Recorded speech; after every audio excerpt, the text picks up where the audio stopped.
मित्रों, जय श्री कृष्णा, राधे राधे। आप देख रहे हैं हमारा अर्पित मोटिवेशनल चैनल। इसमें हम भगवान गौतम बुद्ध जी के जो विचार है वो आपके साथ हम साझा करते हैं। गौतम बुद्ध जी के विचारों से अपने जीवन को संवारने के लिए आप हमारे चैनल को सब्सक्राइब कीजिए, हमारे साथ जे उनकी पूरी वीडियो और विचार सुने तो आपका जीवन भी अच्छा हो सकता है। आप हमारे चैनल पर नए हैं तो हमारे चैनल को सब्सक्राइब कीजिए, लाइक कीजिए और कमेंट में जाके नमो बुद्धा लिखिए, तो आपको भी इस वीडियो से बहुत नई ज़िंदगी मिलेगी, नया जीवन मिलेगा, नई सेहत मिलेगी। आगे ज़िंदगी को कैसे जीना है ये भी आपको इस वीडियो में मिल सकता है। तो लो लीजिए, करते हैं जी वीडियो शुरू।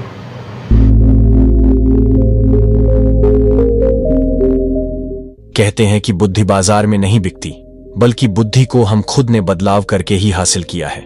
दोस्तों, यह कहानी इसी पर आधारित है कि हम अपने बुद्धि का प्रयोग करके एक ताकतवर व्यक्ति कैसे बन सकते हैं। तो चलिए कहानी शुरू करते हैं। दूर किसी गांव में एक निमाई नाम का व्यक्ति रहता था।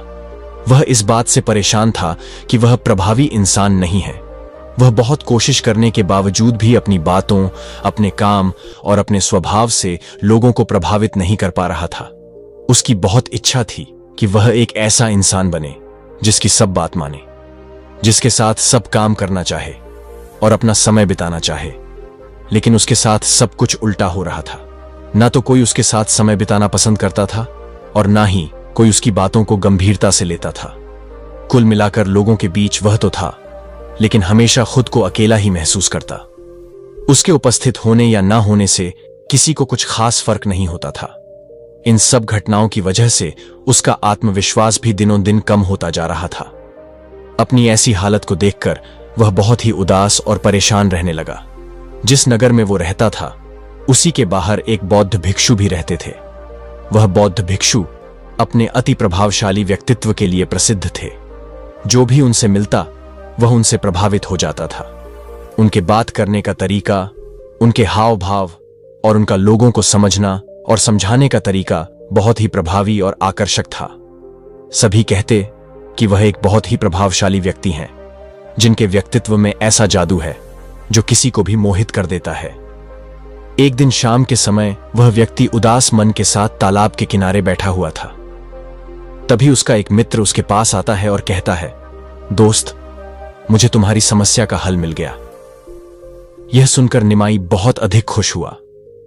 उसका दोस्त बताता है कि मुझे एक ऐसे बौद्ध भिक्षु के बारे में पता चला है जो एक प्रभावशाली व्यक्तित्व के मालिक हैं और मुझे पूरा भरोसा है कि उनके पास तुम्हारी इस समस्या का समाधान अवश्य होगा। यह सुनकर निमाई उसकी बातों से सहमत हो गया। वो तुरंत ही उन बौद्ध भिक्षुक से मिलने के लिए निकल गया और उन्हें सारी समस्या बताता है कि कैसे वह एक प्रभावशाली इंसान बनना चाहता है, लेकिन बहुत कोशिश करने के बाद भी वह ऐसा इंसान नहीं बन पा रहा है जो वो बनना चाहता है। बौद्ध भिक्षु ने निमाई की बात पूरे ध्यान से सुनी और फिर कहा, तो तुम मुझसे चाहते क्या हो? निमाई ने कहा, लोग कहते हैं कि आपका व्यक्तित्व बहुत ही प्रभावशाली है, तो मैं आपकी तरह ही अपना व्यक्तित्व भी प्रभावशाली कैसे बना सकता हूं? यह सुनकर बौद्ध भिक्षु ने गंभीर होकर कहा, सबसे पहले तो तुम यह समझो कि एक प्रभावशाली इंसान बनने के लिए अच्छा व्यक्तित्व यानी अच्छी पर्सनैलिटी नहीं, बल्कि चरित्र का अच्छा होना जरूरी है। क्योंकि यदि किसी इंसान का व्यक्तित्व अच्छा है तो वह कुछ समय के लिए लोगों को प्रभावित कर सकता है, लेकिन बहुत ही जल्दी लोग यह समझ जाएंगे कि उसके काम के पीछे कोई ना कोई मतलब है। लेकिन अगर तुम्हारा चरित्र अच्छा है तो सभी लोग तुम्हारे साथ रहना पसंद करेंगे और तुम अपने आसपास के लोगों को प्रभावित करते रहोगे। लेकिन याद रखना, इसके लिए तुम्हें अंदर से बदलना होगा। तो क्या तुम एक प्रभावशाली इंसान बनने के लिए खुद को अंदर से बदलने के लिए तैयार हो? निमाई ने कहा, जी महाराज, मैं पूरी कोशिश करूंगा। बौद्ध भिक्षु ने कहा, एक प्रभावशाली इंसान के अंदर 7 आदतें होती हैं जो तुम्हें अपनानी होगी। बौद्ध भिक्षु ने कहना शुरू किया, पहली आदत है कि प्रभावशाली लोग आपसी तालमेल और सहयोग के साथ काम करते हैं। इस बात को अच्छे से समझते हैं कि 2 दिमाग हमेशा ही एक दिमाग से बेहतर होते हैं। इसलिए वह एक दूसरे का सहयोग करके किसी भी समस्या का समाधान निकालने की कोशिश करते हैं। लेकिन इंसानी स्वभाव के कारण आपस में तालमेल बैठाना इतना आसान नहीं होता, क्योंकि सबके अनुभव और दुनिया को देखने का दृष्टिकोण अलग अलग होता है और प्रभावशाली लोग इस बात को भी समझते हैं। इसीलिए वह एक दूसरे के विचार और दृष्टिकोण को समझने और स्वीकारने का प्रयास करते हैं और आपसी मतभेद को भुलाकर साथ काम करते हैं, क्योंकि वह समझते हैं कि हर इंसान का अपना अनुभव, सोच और विशेषताएं होती हैं। जब अलग अलग खूबियों, अनुभवों और सोच वाले इंसान एक साथ मिलकर काम करते हैं तो उस काम का परिणाम एक इंसान की तुलना में कहीं ज्यादा अच्छा और नया होता है। इसीलिए प्रभावशाली लोग अलग अलग सोच रखने वाले लोगों के साथ मिलजुल कर काम करना पसंद करते हैं, ताकि वे नई चीजें सीख सके और कुछ नया और सबसे अलग अनुभव पा सके। दूसरी आदत है, पहले खुद दूसरों को समझने का प्रयास करो, फिर उनसे उम्मीद करो कि वह तुम्हारी बात को समझेंगे। किसी के साथ भी बातचीत करने का सबसे अच्छा तरीका यह है कि सबसे पहले हम यह समझने की कोशिश करें कि आखिर सामने वाला कहना क्या चाहता है। बल्कि मैं तो कहूंगा कि किसी भी इंसान की बात को सुनने और समझने का सबसे अच्छा तरीका है कि हम खुद को उसकी जगह पर रखकर सोचें। तब जाकर हम सही तरीके से समझ पाएंगे कि आखिर सामने वाला हमसे कहना क्या चाहता है। जब हम किसी की बात को ध्यान से सुनते ही नहीं हैं, तब हम उसकी भावनाओं को समझे बिना ही उसे सलाह देने लग जाते हैं। लेकिन जब हम उसे समझने की कोशिश करते हैं, तभी हम जान पाते हैं कि असल में वह इंसान कैसा महसूस कर रहा है। और जब हम इस तरीके से किसी की बात सुनते हैं, तब जाकर हम उस इंसान को कुछ अच्छी सलाह दे पाएंगे। लोग बातचीत के दौरान सिर्फ यही कहते रहते हैं कि अगर तुम्हारी जगह मैं होता तो ऐसा करता, या फिर एक बार मेरी बात मानकर तो देखो। लेकिन वह कभी भी यह समझने का प्रयास नहीं करते कि सामने वाला व्यक्ति क्या कर रहा है, और इसका परिणाम यह होता है कि सामने वाला उन पर कभी भरोसा नहीं करता और फिर ना कभी अपनी समस्याएं उनके पास लेकर आता है। इसलिए अगर तुम सच में किसी की मदद करना चाहते हो तो सबसे पहले उन्हें समझने का प्रयास करो। ऐसा करके तुम उनका विश्वास जीत पाओगे और उन्हें इस बात का भरोसा हो जाएगा कि तुम्हारे काम के पीछे किसी भी प्रकार का कोई लाभ या उद्देश्य नहीं है। तुम तो बस उनकी मदद करना चाहते हो, और फिर इस तरीके से वह भी तुम्हें समझना शुरू कर देंगे। तीसरी आदत है, किसी भी काम में खुद के फायदे के साथ साथ दूसरों के फायदे के बारे में भी सोचो। ज्यादातर लोग अपना जीवन दूसरों से तुलना और प्रतिस्पर्धा करते हुए जीते हैं। वे अपनी सफलता दूसरों की असफलता में देखते हैं। यानी अगर मैं जीता तो तुम हारे और मैं हारा तो तुम जीते। इस तरह से जीवन हार जीत का खेल बनकर रह जाता है। लेकिन जो प्रभावशाली लोग होते हैं वे प्रतिस्पर्धा में नहीं बल्कि आपसी सहयोग में विश्वास रखते हैं। उनका मानना होता है कि इस दुनिया में सभी के लिए सब कुछ पर्याप्त मात्रा में है और सबको उसका हिस्सा मिलना चाहिए। न केवल चीजों के लिए बल्कि आपसी रिश्तों में भी यह नियम लागू करते हैं। जैसे कि जब भी उनका किसी के साथ कोई मतभेद होता है तो वे बात को मन में रखने के बजाय उस इंसान के साथ खुलकर उस बारे में बात करते हैं और कोई बीच का ऐसा रास्ता निकालते हैं जो दोनों के लिए फायदेमंद हो, जिसमें दोनों की जीत हो, न कि सामने वाला ठगा हुआ महसूस करे। और ऐसा करके वह आपसी मनमुटाव को खत्म करते हैं, साथ ही रिश्तों को पहले से भी ज्यादा मजबूत बना लेते हैं। तो अब तुम समझ गए होंगे कि प्रभावशाली बनने के लिए तुम्हें खुद के अलावा सामने वाले के फायदे के बारे में भी सोचना होता है। चौथी आदत है कि अंत को ध्यान में रखकर शुरुआत करो।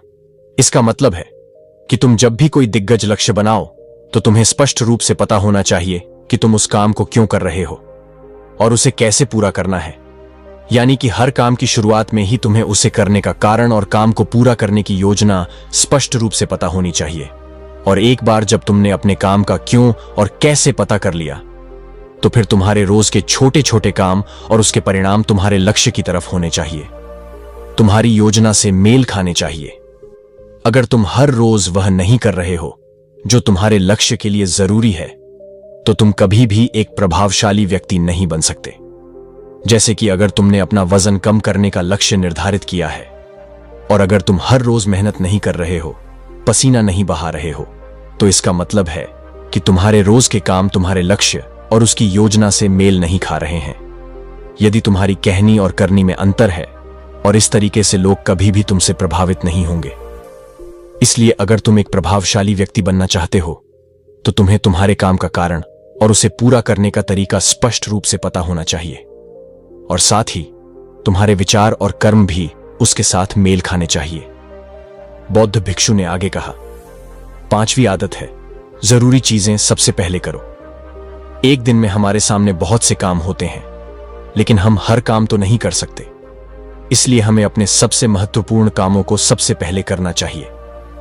लेकिन महत्वपूर्ण काम क्या है? महत्वपूर्ण काम वह है जिन्हें हम व्यक्तिगत रूप से सबसे मूल्यवान मानते हैं। सबसे महत्वपूर्ण कामों को सबसे पहले करने का मतलब है कि हम अपना समय और ऊर्जा अपने लक्ष्य और अपने जीवन के लिए सबसे महत्वपूर्ण कामों पर लगा रहे हैं। अब अगर तुम्हारे महत्वपूर्ण काम भी तुमसे पूरे नहीं हो पा रहे हैं, तो इसका कारण तुम्हारा अनुशासनहीन होना नहीं, बल्कि यह है कि अब तक तुमने सबसे महत्वपूर्ण कामों को अपने दिल और दिमाग में बिठाया ही नहीं है, और कभी यह सोचा ही नहीं कि यह काम तुम्हारे लिए सबसे महत्वपूर्ण क्यों है। असल समस्या काम का ज्यादा होना नहीं, बल्कि फालतू कामों को ना नहीं बोल पाने की है। जैसे कि तुम कोई बहुत जरूरी काम कर रहे थे, लेकिन तभी तुम्हारा एक मित्र आता है और कहता है, चल कुछ देर घूम के आते हैं और बातें भी कर लेंगे। लेकिन अगर तुम्हारे दिमाग में तुम्हारा महत्वपूर्ण काम बैठा हुआ है, तो तुम तुरंत ही उसे पूरी विनम्रता के साथ जाने के लिए मना कर दोगे, और तुम्हें यही करना है। दिन भर के सारे गैर जरूरी कामों को तब तक ना करो जब तक कि तुम्हारे सबसे महत्वपूर्ण काम पूरे ना हो जाए। तो अब तुम समझ गए होंगे कि प्रभावशाली लोग सबसे महत्वपूर्ण कामों को सबसे पहले खत्म क्यों करते हैं। छठा आदत है कि सक्रिय यानी प्रोएक्टिव बनो। हमारे आसपास जो कुछ भी होता है, हम इसे बदल नहीं सकते, लेकिन इस पर क्या प्रतिक्रिया देना है, यह पूरी तरह से हमारे हाथ में है। एक प्रोएक्टिव व्यक्ति बनने का मतलब है कि हमारे आसपास के लोग चाहे जो कुछ भी कहे, लेकिन हमें उससे विचलित नहीं होना है। जब लोग हमारे बारे में कुछ बुरा बोलते हैं, तो कमी हमारे अंदर नहीं, बल्कि उनके अंदर होती है। वह जो भी नकारात्मक बातें हमारे बारे में बोल रहे होते हैं, उससे हमें उनके नकारात्मक नजरिए का पता चलता है। प्रोएक्टिव व्यक्ति होने का मतलब यह भी है कि हम किसी बुरी परिस्थिति से प्रभावित ना हो, फिर चाहे मौसम खराब हो या घर में अचानक कहीं कोई मुसीबत आ जाए। एक प्रोएक्टिव व्यक्ति को कोई फर्क नहीं होता, उसकी जिंदगी में बुरा वक्त आए या गरीबी, वह हर हाल में खुश रहता है। ऐसा व्यक्ति बुरी से बुरी परिस्थिति में भी बिना कोई शिकायत किए चुपचाप अपना काम करता रहता है, और जीवन के सबसे अच्छे दिनों में भी वह बेलगाम नहीं होता, बल्कि तब भी खुद को शांत और स्थिर रखता है। प्रोएक्टिव व्यक्ति का उल्टा होता है प्रतिक्रियाशील व्यक्ति। ऐसा व्यक्ति अपने आसपास के माहौल से बहुत जल्दी प्रभावित हो जाता है। अगर कोई उसकी बुराई करता है तो वह दुखी हो जाता है, अगर कोई उसकी तारीफ करता है तो वह खुश हो जाता है। अगर ऐसे व्यक्ति के साथ कुछ बुरा होता है तो वह खुद भी बुरा बन जाता है। तो अब तुम समझ गए होगे कि प्रतिक्रियाशील व्यक्ति कभी भी एक प्रभावशाली व्यक्ति नहीं बन सकता, क्योंकि उसका नियंत्रण दूसरे के हाथों में होता है। दूसरा व्यक्ति जब भी चाहे तो उसकी बुराई करके या उसको गुस्सा दिलाकर उसे परेशान कर सकता है, जबकि एक प्रोएक्टिव व्यक्ति का नियंत्रण पूरी तरह से उसके अपने हाथों में होता है। उसे कोई भी दुखी या परेशान नहीं कर सकता जब तक कि वह खुद न चाहे। उसे कोई फर्क नहीं होता कि सामने वाला उसके बारे में क्या बोलता है या क्या सोचता है। इसलिए प्रोएक्टिव व्यक्ति एक प्रभावशाली व्यक्ति होता है। तो तुम्हें भी एक प्रोएक्टिव व्यक्ति बने रहना है, ना कि प्रतिक्रियाशील व्यक्ति। बौद्ध भिक्षु ने आगे कहा कि प्रभावशाली लोग अंतिम मदद के लिए खुद को शारीरिक, मानसिक, भावनात्मक और आध्यात्मिक रूप से तरोताजा रखने के लिए रोज कुछ ना कुछ करते हैं। प्रभावशाली लोग इस बात को अच्छे से समझते हैं कि अगर उनके जीवन में कोई सबसे महत्वपूर्ण चीज है तो वह है उनका शरीर और उनका दिमाग, और वह इसे मजबूत और ताजगी से रखने के लिए रोज कुछ नया सीखते और करते हैं। अपने शरीर को मजबूत और स्वस्थ रखने के लिए वे हर रोज कोई ना कोई शारीरिक गतिविधि करते हैं, जैसे कि कसरत या योग अभ्यास करके अपने दिमाग को नई जानकारी से भरने के लिए वे रोज कुछ नया सीखते हैं या पढ़ते रहते हैं। इसके लिए वे किताबें पढ़ते हैं, नए लोगों से बात करते हैं या फिर नई नई जगहों पर घूमने जाते हैं। बहुत सारे लोग प्रभावशाली इसलिए होते हैं क्योंकि वे जीवन भर कुछ ना कुछ सीखते रहते हैं, खुद को नई जानकारी देते रहते हैं, और भावनात्मक रूप से खुद को ताजगी से रखने के लिए यह लोग ध्यान या एकांत का सहारा लेते हैं। कई बार खुद के अंदर नयापन लाने के लिए यह लोग खुद को कुछ दिनों के लिए बाहरी दुनिया से काट लेते हैं। इसके अलावा यह लोग आध्यात्मिक रूप से भी सक्रिय होते हैं। इसके लिए यह लोग जो भगवान में आस्था रखते हैं उनकी पूजा पाठ और आराधना इत्यादि करते हैं। साधारण शब्दों में कहे तो प्रभावशाली लोग लगातार खुद में सुधार लाते रहते हैं और अपने शरीर, मन और आत्मा को तरोताजा रखते हैं। और अगर ध्यान से देखा जाए तो सारी आदतों में से यह 7वीं आदत सबसे ज्यादा जरूरी और प्रभावी है, क्योंकि इसके बिना बाकी की 6 आदतें उतनी प्रभावी नहीं रह जाएंगी। और कोई भी इंसान कितना भी प्रभावशाली क्यों ना हो, लेकिन अगर वह खुद को शारीरिक, मानसिक, भावना और आध्यात्मिक रूप से तरोताजा नहीं रखता तो धीरे धीरे उसका प्रभाव कम होना शुरू हो जाएगा। तो ये थी एक प्रभावशाली इंसान बनने की 7 आदतें, जिन्हें अपनाकर कोई भी इंसान प्रभावशाली बन सकता है। बौद्ध भिक्षु की यह सारी बातें सुनने के बाद अब उस व्यक्ति को भी यह भरोसा हो गया था कि इन 7 आदतों को अपनाने के बाद वह भी एक प्रभावशाली इंसान बन सकता है। इसके लिए उसने उन बौद्ध भिक्षुओं को धन्यवाद किया और खुशी खुशी अपने मित्र के साथ वहां से चला गया। तो दोस्तों, अब चलिए बढ़ते हैं हमारी दूसरी कहानी की तरफ। एक बार की बात है, महात्मा बुद्ध की सबसे प्रिय और निकटतम शिष्य आनंद कहीं जा रहे थे। रास्ते में उसने देखा कि एक वृद्ध आदमी चट्टान पर बैठा रो रहा है। यह देखकर आनंद वहीं रुक गए और उस आदमी के पास जाकर उससे उसकी उदासी का कारण पूछा। उस आदमी ने अपने आंसू पोंछते हुए कहा, मैं पास के गांव में रहने वाला एक बदकिस्मत व्यापारी हूं। मैं जो भी काम करता हूं वह गलत हो जाता है। व्यापार की चाह में मैंने अपनी मां और पत्नी के गहने खो दिए, अपना परिवार खो दिया और अब अपना भी घर और खेत गिरवी रख दिया है। मुझे लगता है कि मेरी किस्मत खराब है। उसकी बात सुनकर आनंद ने कहा, तुम्हें किसने कहा कि तुम्हारी किस्मत खराब है? मुझे भी तो बताओ कि तुम्हारी किस्मत में क्या खराबी है। शख्स ने बताया कि पहले वह खेती करता था, लेकिन हर साल इसमें घाटा हो जाता था। कभी सूखा आता तो कभी अति बारिश से फसल खराब हो जाती, कभी आवारा जानवर फसल को नुकसान पहुंचाते हैं तो कभी कीड़े मकोड़े और बीमारियां फसल को बर्बाद कर देती हैं। खेती से मेरे परिवार का गुजारा ठीक से नहीं हो पाता था, जिसके कारण मैंने खेती त्याग दी और बिजनेस करने का फैसला किया। मैंने अपनी पत्नी के गहने बेचकर अपना व्यवसाय शुरू किया, लेकिन मेरा व्यवसाय नहीं चला। शुरुआत में मेरे परिवार के सदस्यों ने मेरी आर्थिक मदद की और मेरा समर्थन किया, लेकिन जैसे ही मुझे घाटा होने लगा, मेरे परिवार के सदस्यों ने भी मुझे त्याग दिया और उन्होंने मुंह चुरा लिया मुझसे। अब वे मुझे देखकर नजरें फेर लेते हैं और अपने परिवार की गरीबी और दुर्दशा के लिए मुझे जिम्मेदार ठहराते हैं। अब मुझे लगने लगा कि मेरा जीवन निरर्थक है। अक्सर मेरे मन में विचार आते हैं कि मुझे अपना जीवन समाप्त कर लेना चाहिए, और आज मैंने ऐसा कर लिया। यहां आत्महत्या करने आए थे, लेकिन मेरी हिम्मत नहीं हो रही थी, इसलिए मैं इस पत्थर पर बैठकर रो रहा था। दूसरी ओर मेरा एक दोस्त है। हम दोनों ने एक साथ व्यवसाय शुरू किया, लेकिन वह आगे बढ़ गया और मैं पीछे रह गया। मेरी असफलता के कारण वह मुझे हर समय अपमानित करने की कोशिश करता रहता है और वह अक्सर मेरे पास आता है। वह अपनी सफलता के बारे में बहुत बातें करता है।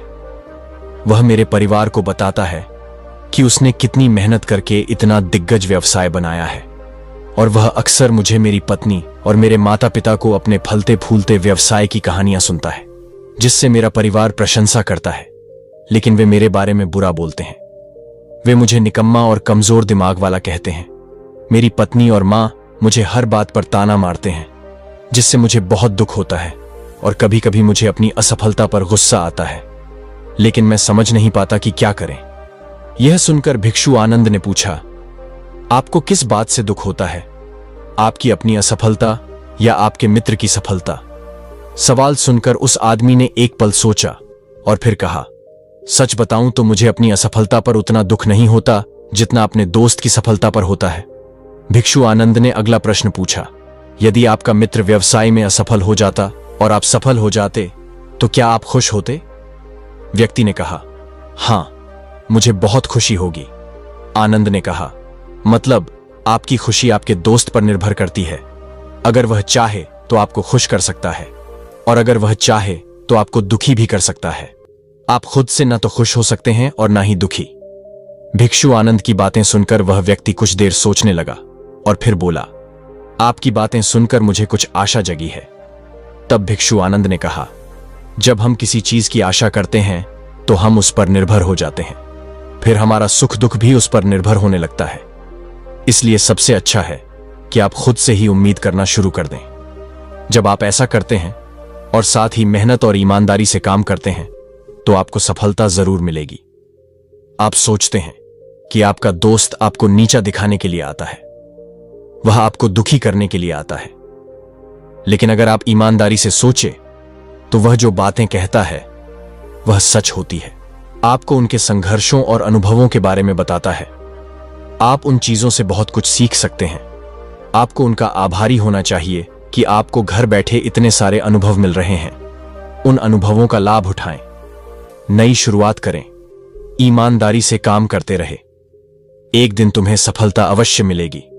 आज तुम इसे दुर्भाग्य या बुरा समय कह रहे हो। एक दिन वक्त बदलेगा और इसके साथ ही तुम्हारी सोच और विचार भी बदल जाएंगे। और देखिए, जब आपका अच्छा समय शुरू होगा तो आपके दोस्त भी आपको उसकी सफलता की कहानी नहीं बताएंगे। फिर उससे आपको अपनी असफलताओं और परेशानियों के बारे में बताने दें, ताकि आप उसकी बात सुनकर भ्रमित हो जाएं। आपका आत्मविश्वास हिल जाता है और आप गलत निर्णय ले सकते हैं, लेकिन उस समय भी आपको अपनी बुद्धि का इस्तेमाल करना होगा और खुद पर भरोसा रखना होगा। जिस तरह आज आपका दोस्त आपको दुखी करने के लिए आएगा, उसी तरह वह उस समय भी आपको बनाने के लिए आएगा। क्यों? कि जैसे तुम्हें उसे दुखी देखकर आनंद आता है, वैसे ही उसे भी तुम्हें दुखी देखकर आनंद आता है। उस व्यक्ति ने कहा, आप सही कह रहे हैं, लेकिन मुझे दुखी यह है कि इसमें मेरे परिवार के लोग भी शामिल हैं। दरअसल मैं अपने परिवार के लिए अच्छा करना चाहता था और उन्हें खुश रखना चाहता था, लेकिन वही मेरी बात भी नहीं समझ रहा है। वे मुझे गलत कहते हैं और कुछ समय के लिए वह मेरे साथ भी नहीं है। भिक्षु आनंद ने उस व्यक्ति को समझाया कि हम हमेशा चाहते हैं कि हम जो भी करें लोग उसकी प्रशंसा करें, लेकिन आमतौर पर ऐसा नहीं होता। लोग हमारे प्रयास की सराहना नहीं करते, जिसके कारण हम दुखी हो जाते हैं। हमें लगने लगता है कि हमारे दोस्त, रिश्तेदार और परिवार के सभी सदस्य स्वार्थी हैं। लेकिन अगर आप किसी को अपना परिवार मानते हैं और उनके लिए कुछ करना चाहते हैं, तो आप ऐसा क्यों सोचते हैं कि आप दूसरों के लिए कुछ कर रहे हैं? वास्तव में आप अपनी खुशी के लिए कुछ कर रहे हैं, क्योंकि उन्हें कुछ करते हुए देखना ही आपको कुछ बनाता है। लेकिन अगर आप सोचते हैं कि आप यह अपने लिए कर रहे हैं, तो आप खुश होंगे, क्योंकि जब हम ऐसा करते हैं या करना चाहते हैं अपने लिए, तो हमें इसके लिए सांत्वना की आवश्यकता नहीं है। आनंद की यह बातें सुनकर उस व्यक्ति के चेहरे के भाव बिल्कुल बदल गए। उसने कहा, आप ठीक कह रहे हो, लेकिन मैं समझता था कि अब तक मेरी किस्मत खराब थी, क्योंकि वह दूसरों के हाथ में थी। लेकिन अब से मैं अपनी किस्मत अपने हाथ में रखूंगा और फिर से प्रयास करूंगा और पूरी ताकत से काम करूंगा, समर्पण और ईमानदारी। और जब तक मुझे सफलता नहीं मिल जाती, मैं चैन से नहीं बैठूंगा।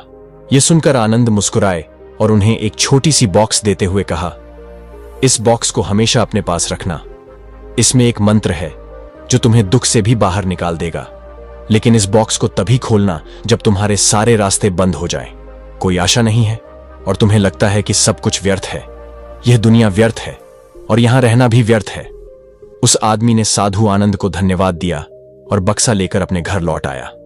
उन्होंने नए उत्साह के साथ अपना व्यवसाय फिर से शुरू किया और इस बार उनका बिजनेस चल निकला। अपनी मेहनत और लगन के दम पर कुछ ही सालों में वो एक दिग्गज बिजनेसमैन बन गए। उनके साथ उनके परिजन भी आए थे और उसका जीवन अत्यंत सुख, शांति और समृद्धि से बीतने लगा। लेकिन वक्त और किस्मत के खेल को आज तक कोई नहीं समझ पाया है और ना ही कोई समझ पाएगा। यह हमेशा एक जैसा नहीं रहता, यह बदलता रहता है। वो व्यक्ति जिस राज्य में रहता था, उस पर बगल के राज्य के राजा द्वारा आक्रमण कर दिया गया।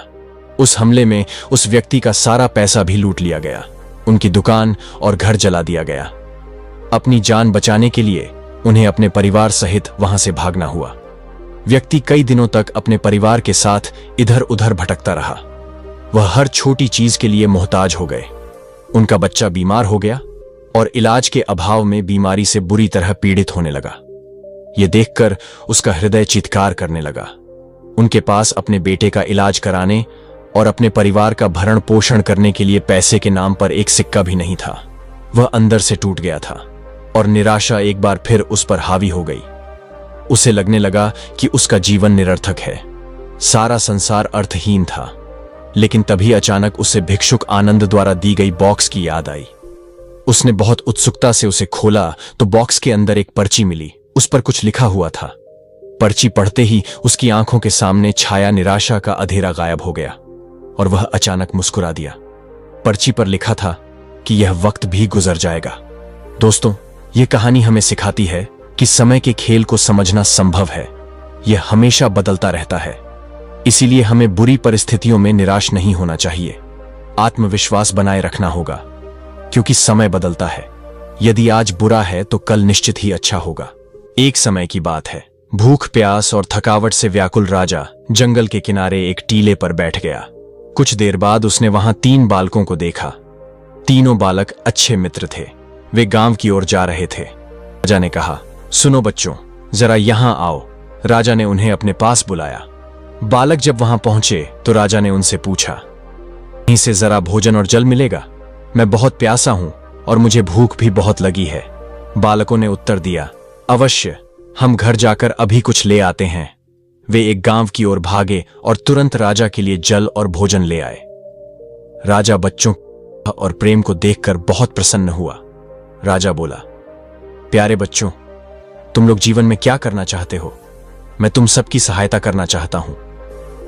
कुछ देर सोचने के बाद एक बालक बोला, मुझे धन चाहिए।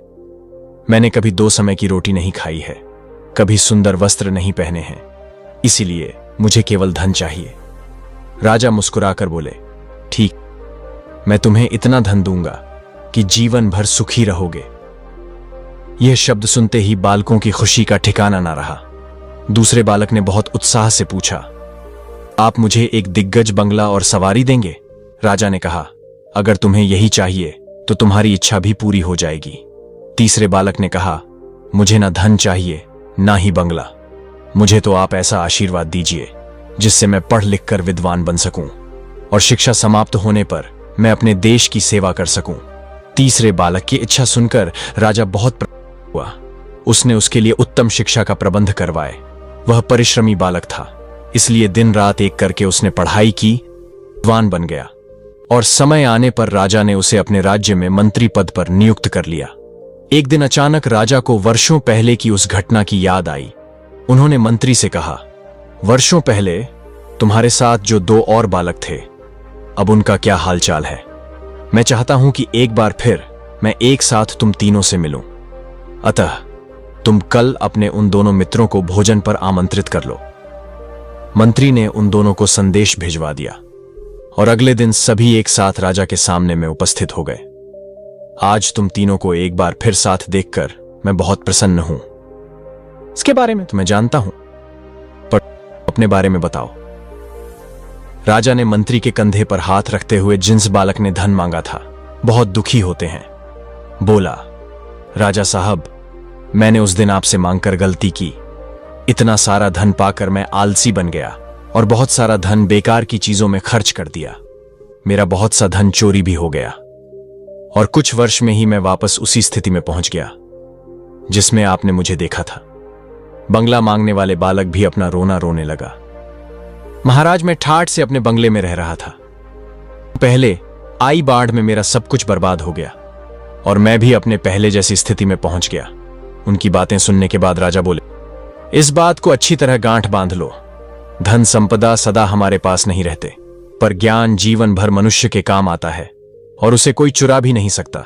शिक्षा ही मानव को विद्वान और दिग्गज आदमी बना सकती है, इसलिए सबसे ज्यादा धन विद्या ही है। एक युवक ने अपने माता पिता से कहा कि मैं क्यों विवाह के बारे में सोचूं। फिर उसके माता पिता ने समझाया कि पुत्र, शादी तो प्रत्येक मनुष्य को करना ही होता है, क्योंकि बच्चा पैदा होने के बाद ही वंश आगे बढ़ता है और उत्पत्ति के बाद ही मनुष्य पर जो आरण होता है वह उससे मुक्त हो पाता है। लेकिन बहुत सारे मनुष्य सोचते हैं कि अगर हमने शादी कर ली तो हमारे ऊपर जिम्मेदारियां बढ़ जाएंगी, खर्चे बढ़ जाएंगे, हमारी आजादी समाप्त हो जाएगी, आने वाली महिला हमारे ऊपर बोझ बन जाएंगी। तो ऐसा नहीं है। शादी हमारी जिंदगी की जरूरत है और हमारी पत्नी हमेशा हमारे साथ रहती है। शरीर को चलाने के लिए भोजन की आवश्यकता होती है। जैसे भोजन करना हमारे जिंदगी के लिए आवश्यक है, उसी प्रकार शादी करना भी हमारे लिए बहुत जरूरी है, क्योंकि एक पत्नी ही होती है जो हमारे सुख दुख में हर विपत्ति के समय में रहती है। उस युवक ने जब अपने माता पिता की इन बातों को सुना तो वह कहने लगा कि कह रहे हैं वह ठीक है, आप मेरे लिए कोई अच्छी सी कन्या तलाश करिए। जब आपको कोई संस्कारी महिला मिल जाए तो मुझे बता देना, मैं आपकी पसंद की महिला के साथ ही विवाह कर लूंगा। अपने पुत्र की यह बात सुनकर उसके माता पिता अत्यंत प्रसन्न हुए और अगले दिन ही अपने पुत्र के लिए पास के ही गांव की एक महिला को पसंद करने चले गए। जब महिला पसंद आ गई तो उन्होंने तुरंत पुजारी जी को बुलाया और शादी का दिन तय करा लिया। रिश्ता पक्का करने के बाद माता पिता पुत्र की विवाह की तैयारी करने लगे। अब शादी का दिन नजदीक आ गया। उस युवक के घर पर दूर दूर से नाते रिश्तेदार आने लग गए थे। उसके माता पिता ने खूब धूमधाम से अपने पुत्र का विवाह किया और नई बहू को लेकर अपने घर में आ गए। सुंदर और संस्कारी पत्नी पाकर युवक बहुत प्रसन्न था। साथ में उसके माता पिता भी बहुत खुश थे। इस प्रकार अपने पुत्र और बहू के साथ वह दंपति अपना जीवन गुजारने लगा। धीरे धीरे समय बीतने लगा और समय बीतने के साथ उस युवक के माता पिता की उम्र भी ढलने लगी। समय के साथ वे दोनों बूढ़े होने लगे। फिर युवक के माता पिता ने अपने बेटे और बहू को पास बुलाया और उनसे कहने लगे, बेटा, आज जो बातें हम तुम्हें बताएंगे वो बातें तुम्हारी जिंदगी में हमेशा काम आएंगे, इसलिए इन बातों को बहुत ध्यान से सुनना। और ऐसा कहकर उन्होंने बताना शुरू किया कि तुम्हारे सामने जीवन में कैसी भी परिस्थिति आए, हमारी इन बातों को कभी मत भूलना। तुम दोनों एक दूसरे के साथ सदैव रहना और किसी भी परिस्थिति में एक दूसरे के साथ कभी विश्वासघात मत करना। कोई ऐसा कार्य मत करना जिससे दूसरों को तकलीफ पहुंचे और आप लोगों से जितना भी हो सके सदा दूसरों को मदद ही करना, क्योंकि मदद करने से कभी कोई गरीब नहीं होता, बल्कि जो मदद करता है वह और ऊंचाइयों पर पहुंचता है। जब उस युवक ने और उसकी पत्नी ने सास ससुर की इन बातों को सुना तो वे दोनों कहने लगे कि आप लोग चिंता ना करें, हम आपके बताए हुए मार्ग पर ही चलेंगे और हम दोनों आपके सिद्धांत पर ही चलते हुए अपना जीवन व्यतीत करेंगे और आपको कोई शिकायत का मौका नहीं देंगे। तो दोस्तों, इस प्रकार वे सभी लोग मिलजुल कर अपना जीवन व्यतीत करने लगे। धीरे धीरे समय बीतता चला गया। वह व्यक्ति और ज्यादा अमीर होता चला गया। समय के साथ उसके माता पिता अब पूरी तरह से बूढ़े हो चुके थे। बाल सफेद हो गए थे, शरीर दुबला पतला हो गया था। वे सारा दिन तरह तरह की बातें करते रहते थे। उनका यह व्यवहार युवक की पत्नी को रास नहीं आता था और वो नाराज हो जाती थी। उसकी नाराजगी का कारण था कि उसके सास ससुर बार बार किसी न किसी बात को लेकर उससे नाराज होने लग जाते थे। ऐसे में जब उसका पति शाम को घर आता तो वह उसे बताती कि आपके माता पिता रोज किसी न किसी बात को लेकर उनबन करते हैं। अगर तुम्हारे माता पिता की ऐसे ही हरकत रही तो मैं एक दिन इस घर से चली जाऊंगी। पत्नी की ऐसी बातें सुनकर युवक अपने माता पिता को समझाता है कि आप अपने बहू के साथ ऐसा व्यवहार क्यों करते हो। उसके माता पिता उससे कहते हैं कि अनबन हम नहीं बल्कि तुम्हारी पत्नी करती है, वही हमसे बहस करती है। इस तरह दोनों एक दूसरे पर आरोप प्रत्यारोप लगाते हैं। किसी तरह युवक दोनों को समझाता है, लेकिन माता पिता तो बूढ़े हो चुके थे। कुछ समय तो उन्हें याद रहता, लेकिन दूसरा दिन ही वे अपने पुत्र की बातों को भूल जाते और फिर से वही सब कुछ करने लगते। कुछ दिन जब ऐसा ही चलता रहा तो घर के इन क्लेश से वह युवक बहुत ज्यादा परेशान रहने लगा और साथ में उसकी पत्नी भी रोज रोज के क्लेश से तंग आ चुकी थी। कुछ दिन तो उसने अपने सास ससुर के इस व्यवहार को बर्दाश्त किया, लेकिन जब उसकी सहन शक्ति जवाब देने लगी तो एक दिन वह महिला अपने पति और ससुराल को त्याग कर अपने मायके चली आई। उसके माता पिता ने अपनी पुत्री से पूछा कि तुम अकेले क्यों आई हो और तुम्हारे साथ दामाद जी क्यों नहीं आए। तब उस महिला ने पूरी घटना अपने माता पिता को कह सुनाई। पुत्री के मुख से यह बातें सुनकर पिता कहने लगे कि इस बारे में तुम्हें दामाद जी से बात करनी चाहिए थी। अपने पिता की यह बात सुनकर वह महिला कहने लगी कि मैंने उनसे कहा था, उन्हें भी सारी बातें बताई थी, उन्होंने भी अपने माता पिता को समझाया था, लेकिन वे किसी की नहीं सुनते। उनके ऊपर किसी के समझाने का कोई असर नहीं होता। कुछ समय तक तो वे ठीक रहते हैं, फिर वही अनबन शुरू हो जाती है। इस रोज रोज की अनबन से मेरा जीवन नरक हो गया है और दिन प्रतिदिन मेरी जिंदगी खराब होती जा रही है। आज मैं अपने ससुराल से यह निर्णय करके आई हूं कि जब तक वे दोनों बूढ़े उस घर में हैं तब तक मैं ससुराल नहीं जाऊंगी और तब तक मैं आपके पास ही रहूंगी। अपनी पुत्री की यह वचन सुनकर उसके माता पिता ने कहा, बेटी, किसी भी महिला का अपने पिता के घर में गुजारा नहीं होता है। जब तक महिला का विवाह नहीं होता तब तक उसके माता पिता का घर ही उसका घर होता है, लेकिन जब उसका विवाह हो जाता है तब उसका ससुराल ही उसका असली घर होता है। इसलिए बेटी, जाओ अपने ससुराल में दोहक तकलीफ झेलते हुए अपना जीवन यापन करो। मनुष्य की जिंदगी में तो दुख तकलीफें आती रहती हैं, हमें उनसे घबराना नहीं चाहिए और अपने दुख तकलीफों को झेलते हुए हमें अपनी जिंदगी में आगे बढ़ाते रहना चाहिए। और तुम अपने सास ससुर को तो जाने ही दो, वे लोग बूढ़े हो चुके हैं और बूढ़े लोग तो कुछ भी कह सकते हैं, उनकी बातों पर तुम्हें ध्यान नहीं देना चाहिए। इसके बाद वो महिला कहने लगी कि आपकी बातों से तो मैं सहमत हूं, लेकिन कहां तक बर्दाश्त करूं। वे लोग मुझसे समय पर भोजन मांगते हैं, समय पर किसी कार्य को करने को कहते, और मैं नहीं करती तो मेरी गलती थी। मैं उनका हर काम समय पर करती हूं, फिर भी वे लोग मुझे भला बुरा कहते हैं और मुझे तरह तरह के ताने देकर दुख देते हैं। यही नहीं, मेरे बारे में लोगों से तरह तरह की बातें करते हैं। वे लोगों से कहते हैं, हमारे घर में जो बहू आई है उसका चाल चलन ठीक नहीं है, हमारा बेटा इतना कमाता है फिर भी हमारी बहू हमें कुछ खाने को नहीं देती। इस तरह की बातें वे गांव वालों से करते हैं और हमेशा ही मेरे पकाए हुए खाने में कमी निकालते रहते हैं। लोगों से कहते हैं कि हमारी बहू को तो खाना भी बनाना नहीं आता और हम लोगों को समय पर भोजन भी नहीं देती है। इस कारण हम दोनों समय से पहले ही बूढ़े हो चुके हैं और उनकी बातों का गांव वाले भी विश्वास कर लेते हैं।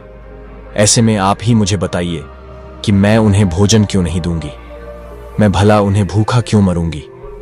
जब अपनी बेटी की यह बातें वह पिता सुनता है तो उसे अपनी बेटी की बातें सुनकर बहुत ही दुख होता है और अपनी बेटी से कहता है कि पुत्री, तुम चिंता मत करो, इसके बारे में मैं तुम्हारी ससुराल जाकर तुम्हारे सास ससुर और तुम्हारे पति से बात करूंगा और उनसे पूछूंगा कि आखिर वे लोग तुम्हारे साथ ऐसा व्यवहार क्यों करते हैं। अगले दिन ही महिला के माता पिता अपनी बेटी को लेकर उनके ससुराल पहुंचते हैं। ससुराल में उन्हें दामाद तो नहीं मिलते। फिर महिला के माता पिता इस बात को दोनों के सामने रखते हैं, लेकिन वे लोग तो बूढ़े हो चुके थे, उनके अंदर समझदारी नाम की कोई चीज नहीं बची थी। उल्टा वे दोनों महिला के माता पिता को ही भला बुरा कहते हैं। महिला के माता पिता ने काफी समझाया, लेकिन कोई हल नहीं निकला। जब बातचीत से कोई हल नहीं निकला तो महिला के माता पिता अपनी बेटी को लेकर उदास मन से अपने घर के लिए वापस लौटने लगते हैं। जब वे वापस लौट रहे थे तो उन्हें रास्ते में एक व्यक्ति दिखाई देता है जिनके एक हाथ में कमंडल था और उनके बाल बिल्कुल सफेद थी और मुख पर एक अलग ही तेज थी। जब महिला के माता पिता उस व्यक्ति के पास पहुंचते हैं तो उन्हें मालूम होता है कि वह एक सिद्ध सन्यासी हैं। उनके चेहरे पर एक अलग ही तेज आभा थी। उनके तेज को देखकर महिला के माता पिता उन्हें प्रणाम करते हैं और उनके चरणों के पास जाकर बैठ जाते हैं। जब साधु महाराज ने पूछा, पुत्र, कोई परेशानी है? तब महिला के पिता कहने लगा, हां महाराज, मैं बहुत परेशानी में हूं, मुझे कुछ समझ नहीं आ रहा कि क्या करना चाहिए। फिर साधु महाराज कहने लगे, बच्चा, तुम्हें जो भी परेशानी है मुझे साफ साफ बताओ, मैं तुम्हारी परेशानी का कोई ना कोई समाधान जरूर कर दूंगा। वह महिला के पिता कहने लगा, गुरुदेव, कुछ साल पहले मैंने अपनी बेटी की शादी बगल के गांव में करी थी। जिसके घर में मैंने अपनी बेटी के रिश्ता किया था वे लोग बहुत ही अमीर हैं। जिस युवक से मैंने अपनी पुत्री का विवाह किया था वह तो ठीक है, लेकिन उसके माता पिता कुछ ठीक नहीं है। वे बूढ़े हो चुके हैं और बूढ़े होने के कारण मेरी बेटी को तंग करते हैं, परेशान करते हैं और मेरी बेटी की गांव वालों के सामने उल्टी सीधी बातें करते हैं, जिसके कारण मेरी बेटी ससुराल त्याग कर मेरे पास लौट आई है और मेरे पास रहने की जिद कर रही है। अब ऐसे में आप ही बताइए कि कोई भी पिता अपनी शादीशुदा बेटी का जीवन भला कैसे तबाह होते देख सकता है। महिला के पिता की ऐसी बातों को सुनकर वह सिद्ध सन्यासी कहने लगे कि यदि ऐसी बात है तो तुम मुझे उन लोगों के पास ले चलो, मैं उन्हें कुछ बातें बताऊंगा। यदि मैंने बताई बातें उनकी समझ में आ गई और उन्होंने अपने जीवन में उतार दिया तो उन बातों से आपकी बेटी भी हमेशा खुश रहेंगी और वे लोग भी सदैव प्रसन्न रहेंगे, क्योंकि उन्हें कभी किसी ने नहीं बताया कि वृद्ध अवस्था में यह 4 बातें याद रखनी चाहिए। इसी कारण से उनकी यह दुर्दशा हो रही है और उसके साथ ही तुम्हारी बेटी और दामाद को भी मुसीबतों का सामना करना हो रहा है। जब लड़की के माता पिता ने सिद्ध सन्यास के इन बातों को सुना तो वे प्रसन्न हो गए और साधु महाराज को अपने साथ लेकर बेटी के ससुराल की ओर चल दिए। जब समधि के घर पहुंचे तो साधु महाराज ने महिला के माता पिता और उसे घर के दरवाजे पर रुकने का इशारा किया और स्वयं घर के अंदर प्रवेश कर गए। घर के अंदर दोनों बूढ़े बैठे हुए थे। जब युवक के माता पिता ने साधु महाराज को देखा तो दोनों खड़े हो गए और साधु महाराज को बैठने के लिए आसन दिया। फिर उस युवक के माता पिता ने सिद्ध सन्यासी से खाने पीने के बारे में पूछा। उस साधु महाराज ने कहा कि मैं आप लोगों के घर पर जी भर के खाऊंगा, लेकिन उससे पहले आपको मेरा एक काम करना होगा। सन्यासी की बात सुनकर वे दोनों बुजुर्ग व्यक्ति कहने लगे कि आपके हम सभी बात मानने को तैयार हैं, लेकिन पहले आप भोजन कर लीजिए। सिद्ध सन्यासी ने कहा, नहीं, पहले आप मेरी बात को सुनो, उसके बाद ही आप अपने घर का भोजन मुझे करवाना। उसके बाद साधु महाराज कहने लगे कि मैंने सुना है कि आप लोग बूढ़े हो चुके हो और बूढ़े होने के कारण आप अपनी बहू को परेशान करते हो, साथ में आपकी बहू भी आपको परेशान करती है। साधु महाराज की यह बात सुनकर दोनों पति पत्नी कहने लगे कि गुरुदेव, आपने ठीक सुना है, हम दोनों तो बूढ़े हो चुके हैं और हमारी बहू हमारी कद्र नहीं करती है और हमेशा हम लोगों को परेशान करती रहती है। उसे पता नहीं है कि जैसे आज हम बूढ़े हैं वैसे ही कुछ समय बाद उस पर भी बुढ़ापा आएगा, और यह सब जानते भी वे हम दोनों को बहुत ज्यादा परेशान करती हैं। तभी साधु महाराज कहते हैं कि तुम चिंता मत करो, मैं तुम्हारी सभी परेशानियों को समाप्त कर दूंगा, लेकिन उसके लिए तुम्हें मेरी 4 बातें माननी होगी। यदि तुमने यह 4 बातें मेरी मान ली और अपने जीवन में उतार लिया, फिर देखना आपका बुढ़ापा कितने सुख से कटता है।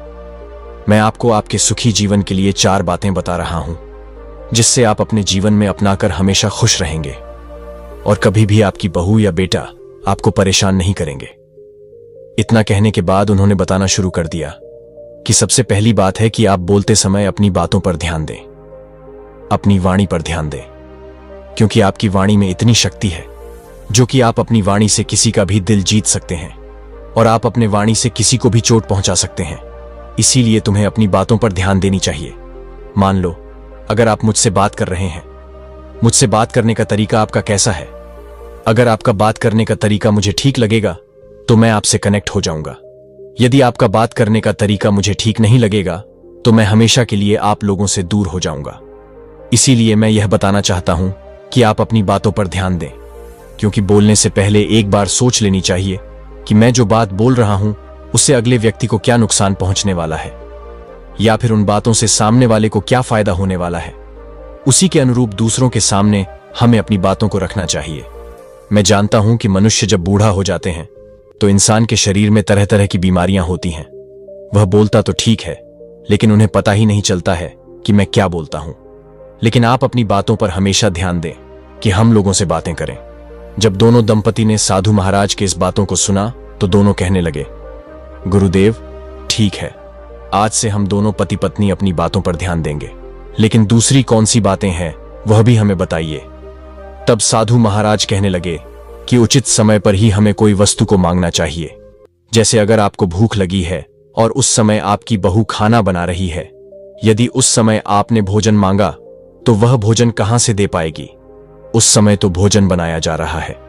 मान लो अगर आपकी बहू किसी समय स्नान कर रही है और उस समय आप किसी वस्तु की मांग कर रहे हैं, किसी सामान को मांग रहे हैं, तो वह उस अवस्था में उस वस्तु को देने के लिए आपके पास तो नहीं आ सकती, और आप उन बातों को लेकर उससे अनबन करने लगे तो आपका ही व्यवहार ठीक नहीं है। आपको यह समझना होगा कि बुढ़ापे में और जवानी में अंतर होता है। जवानी में हम दूसरों के लिए कमाते हैं, इस कारण दूसरों पर हमारा अधिकार होता है। जवानी में हम अपने आप में होते हैं। जवानी में हम जो भी मांगते हैं वही हमें मिलता है, लेकिन बुढ़ापे में हम दूसरों के सहारे हो जाते हैं और दूसरा व्यक्ति पहले अपने काम करेगा और काम समाप्त होने के बाद वह उस वस्तु को हमारे पास लेकर आएगा। इसलिए हमें धैर्य बनाए रखना चाहिए। ऐसा नहीं है कि हमने अपन जबान से किसी बात को निकाला और तत्काल वह हमारे सामने आ जाए। और यह भी ध्यान रखें कि अगर बहू कहीं पर गई हुई है या किसी काम में व्यस्त है और आप लोगों की आवाज उसके कानों में नहीं जा रही है और ऐसे में आप अपनी बहू से किसी वस्तु की मांग कर रहे हैं तो समय आपके पास उस वस्तु को कैसे पहुंचाएगी? या उसकी तबीयत खराब है और उसकी तबीयत इतनी ज्यादा खराब है कि वह बिस्तर से भी उठ नहीं सकती, और ऐसे में आप किसी वस्तु को अपनी बहू से मांगते हैं, तो ऐसी स्थिति में वह उस वस्तु को आप लोगों के पास कैसे लेकर आएगी? और आप लोग इन बातों को लेकर अपनी बहू से नाराज हो जाते हो कि आपकी बहू आपकी बातों को सुनते ही नहीं। यह गलत बात है। आप लोगों को देखना चाहिए कि आपकी बहू आपकी आवाजों को सुन भी पा रही है या नहीं। और जिस समय आप किसी वस्तु की मांग कर रहे हैं उस समय आपकी बहू कहां पर है, और जो भी सामग्री आप उससे मांग रहे हो क्या वह सामग्री आपके घर में उपलब्ध है भी या नहीं है? दूसरी बात को सुनकर वे दोनों बुजुर्ग व्यक्ति कहने लगे कि साधु महाराज, हम लोग समझ चुके हैं कि हम लोग कितने गलत थे। तभी वह सन्यासी कहते हैं कि अभी मेरी बात समाप्त नहीं हुई है, अब मेरी तीसरी भी बात सुनो। उन्होंने आगे कहना शुरू किया कि खाना खराब हो जाने पर चिढ़ना नहीं चाहिए। मान लो आपकी बहू खाना बना रही है और उसका ध्यान कहीं और चला गया, क्योंकि घर के बहुत सारे कार्य होते हैं। ऐसे में खाना बनाते समय नमक कम या ज्यादा हो गया, मिर्च कम या ज्यादा हो गई, या रोटी जल गई, और उसने वह भोजन आपके सामने परोस दिया। आपने जैसे ही उस भोजन चखा आप मह बनाने लगे और कहने लग गए कि भोजन में तो स्वाद ही नहीं है, और तरह तरह की कमी निकालने लग गए कि भोजन में यह कमी है, वह कमी है, सब्जी ऐसी बनी नहीं है, वैसी नहीं है। आपको ध्यान रखना चाहिए कि आप लोग भी एक दिन नौजवान थे, आप लोगों से भी भोजन खराब हो जाता था। तो क्या आपके माता पिता भी आपके साथ ऐसा ही व्यवहार करते थे? मान लो अगर करते भी थे तो आपको उस वक्त कैसा लगता था? बुरा लगता था कि आपके माता पिता आपसे ऐसी बातें कह रहे हैं कि आपको भोजन बनाना नहीं आता। देखिए, चाहे कोई स्त्री है या कोई पुरुष है, उससे गलतियां हो ही जाती हैं। भोजन बनाने में कुछ गलती भी हो जाती है तो हमें उसे सह लेना चाहिए और अपनी बहू को बतानी चाहिए कि बेटी देखो, ये कमी है, आगे से ध्यान रखना, अगली बार इस तरह की गलती को दोबारा मत दोहराना। प्यार से कहिए। लेकिन आप लोग तो हमेशा उसकी खाने से नई कमियां ढूंढते रहते हो और बताते हो कि इस चीज की कमी है, उस चीज की कमी है। इससे उसे भी तकलीफ होती है और आप लोग भी हमेशा मुंह बनाते रहते हो। आपके ऐसा करने से घर में अशांति होती है। इसलिए आगे से ध्यान रखना है कि भोजन यदि खराब भी जाए तो आपको सह लेना है और प्यार से उसको बता देना है। ऐसे में बहू भी खुश हो जाएगी। सन्यासी की यह सारी बातें सुनकर वे दोनों पति पत्नी कहते हैं, गुरुदेव, इन तीनों बातों को तो हम अच्छे से समझ गए हैं, लेकिन वह चौथी बात क्या है जिसे आप हमें बताना चाहते थे? कृपया वह चौथी बात भी हमें बताइए। तब साधु महाराज कहते हैं, जरा धीरज रखो, मैं चौथी बात भी बताऊंगा। और फिर उसके बाद वह कहते हैं कि वह चौथी बात है कि अपनी परिवार के हालातों के बारे में कभी दूसरों को नहीं बताना चाहिए। जैसे आपके परिवार में पैसे की कमी है, आपके परिवार में अनबन होते हैं, या आपकी बहू अच्छी नहीं है, या वह खाना अच्छे से नहीं बनाती है, या वह आपका कहना नहीं मानती, या फिर घर परिवार में किसी भी प्रकार की कोई भी समस्या है। क्योंकि बाहर वालों को जब तुम अपने घर की समस्या बताते हो तो उस समय को वह लोग दिखावे के लिए हमारे साथ हमदर्दी का नाटक करते हैं, लेकिन तुम्हारे जाते ही वे तुम्हारे पीठ पीछे तुम्हारे मजाक बनाते हैं। और वही लोग एक की चार बातें बनाकर तुम्हारे कही हुई बातों को तुम्हारे बहू या बेटा से कहते हैं। इससे घर में और ज्यादा कलह बन जाता है, जिसे हम आम भाषा में चुगली कहते हैं। आपने तो सुना ही होगा, इसके घर की बात उसके घर में कहना, इसकी समस्या उससे कहना, बढ़ चढ़ के उन बातों को बोलना। अधिकतर लोग तो आपके सामने आपसे हमदर्दी जताने के बहाना नाटक करेंगे, लेकिन आपके जाते ही आपके पीठ पीछे आपकी बुराई या आपकी चुगली इधर उधर करेंगे। इससे आपके घर में अनबन सुलझाने की बजाय और भी बढ़ जाते हैं, समस्या और भी बढ़ जाती है। यदि आप बहू और बेटा के बारे में खराब बात कहेंगे और निरंतर ऐसा करने से आप बेटा बहू की नजरों में गिर जाते हैं। दूसरों को अपने घर की समस्या बताने से कुछ ठीक तो नहीं होगा, बल्कि आपके परिवार के ऊपर और भी समस्या आ जाएंगे। आपका ऐसा करने से आपका बेटा कहीं समाज में बोलने लायक नहीं रहेगा। जैसे ही वह समाज में होगा या किसी पंचायत में होगा और अपनी कुछ बात रखेगा, तो वहां पर उपस्थित लोग उसके मुंह पर ही कह देंगे कि तुम्हारी बहू तुम्हारे घर में ऐसा करती है, तुम्हारी माता पिता के साथ वैसा करती है, तुम्हारे माँ बाप हम लोगों से तरह तरह की बातें कहते हैं, तरह तरह की उन्हें परेशानी हो रही है। बुढ़ापे में तुम लोग अपनी माता पिता को परेशानी देते हो। पहले अपने घर की समस्या हल करो, उसके बाद ही दूसरों के मामले सुलझाना। इसीलिए ध्यान रहे कि आपके घर में कोई भी समस्या हो, उसे बाहर के लोगों के साथ कभी साझा मत करो, नहीं तो वे लोग उस मौके के फायदा उठाकर आपके घर को बर्बाद कर देंगे, जिसके कारण आप लोग हमेशा ही दुखी रहोगे। दोनों पति पत्नी उन सिद्ध सन्यासी की बात सुनने के बाद बोले, हम लोग से भूल हो गई है। हम लोग तो अपने पूरे घर के बारे में, पूरे पैसे के बारे में, अपने बेटे के बारे में, अपने बहू के बारे में तरह तरह से यह बात फैला दी है कि हमारा बेटा ठीक नहीं है, हमारी बहू ठीक नहीं है, हमारे घर के हालात ठीक नहीं है, हम लोग बहुत परेशान रहते हैं, हमें कभी समय पर भोजन नहीं मिलता है, हमारी बहू बिल्कुल अच्छी नहीं है। इन बातों को तो हमने पूरे गांव में फैला दिया है। तभी सन्यासी कहने लगे, इसीलिए तो मैं आपको समझा रहा हूं, अगर आप लोग घर की बातों को पूरी गांव में फैलाओगे तो एक ना एक दिन तुम्हारे ऊपर वह परिस्थितियां आ जाएंगी जिसकी कारण आप दुखी रहोगे। इसीलिए आज से मेरा कहना मानो कि अपने घर की बातों को कभी बाहर के लोगों के सामने भी मत साझा करना। और जो 4 बातें मैंने तुम्हें बताई हैं, उन बातों को अपने जीवन में हमेशा याद रखना, क्योंकि जो भी व्यक्ति जो बूढ़ा है इन 4 बातों को अपनाता है और अपने जीवन में उतार लेता है तो उसके जीवन में कभी कोई दुख तकलीफ नहीं आती। वह हमेशा अपनी जिंदगी में खुश रहता है और उसके घर में सुख शांति बनी रहती है, जिसके कारण उनके परिवार पर कोई विपत्ति नहीं आती। पीछे से 4 बातें उनके बेटा और बहू सुन रहे होते हैं। यह 4 बातें समाप्त होने के बाद उसका बेटा और बहू सिद्ध सन्यासी के पास आते हैं और उनके चरणों में प्रणाम करते हैं। तभी वह सिद्ध साधु महाराज कहते हैं, आप लोग भी कुछ बातें सुन लो जो आपके जीवन में हमेशा काम आएंगे। इतना कहकर साधु महाराज उन दोनों पति पत्नी को समझाते हुए कहते हैं कि ये ध्यान रहे कि घर में बुजुर्ग माता पिता हैं और उन्होंने उसे कुछ कह दिया है या उन्होंने ऐसी कुछ बात कह दी है जिसे सुनकर आपको बुरा लगा है, तो जवान बच्चों को यह समझना चाहिए कि अब वे बूढ़े हो चुके हैं। बूढ़े होने के कारण उनकी जुबान फिसल जाती है और जवानी की उपेक्षा में दिमाग तो कम चलता है और उन्हें खुद पता नहीं होता कि वे क्या बोल रहे हैं और क्या नहीं बोल रहे हैं। उनकी इन बातों को लेकर कभी चिंता नहीं करनी चाहिए और ध्यान देनी चाहिए कि यह बूढ़े लोग हैं, वे कुछ भी बोल सकते हैं। इनकी बातों पर जो भी व्यक्ति ध्यान देता है वह हमेशा ही खुद परेशान रहता है और साथ में उसकी पत्नी भी परेशान रहती है और उसके परिवार वाले भी परेशान रहते हैं, क्योंकि वृद्ध अवस्था में कोई भी इंसान कोई भी बात बोल सकता है और कहीं भी जा सकता है और उसे खुद पता नहीं होता है मैं क्या बोल रहा हूं और क्या कर रहा हूं। दूसरी बात, आप मान लो कि आपके माता पिता आपसे कोई बुरी बात कह दी है, आपको मार दी है, या फिर दिल पर कोई ठेस पहुंचने वाली बात कर दी है, या फिर आपकी पत्नी से कुछ कह दिया है कि भोजन ठीक नहीं बना है, तो आप लोगों को उनकी बातों को सुन लेना है, उनकी बातों पर आपको गौर करना है। अगर हमारी किसी गलती की वजह से हमें भोजन बनाने में कोई कमी हुई है तो पहले आपको उसे सुधारना है। तो दोस्तों, कैसी लगी आपको ये कहानी कमेंट्स में लिखकर जरूर बताएं, और वीडियो पसंद आया तो चैनल को सब्सक्राइब और वीडियो को लाइक और शेयर जरूर करें। धन्यवाद।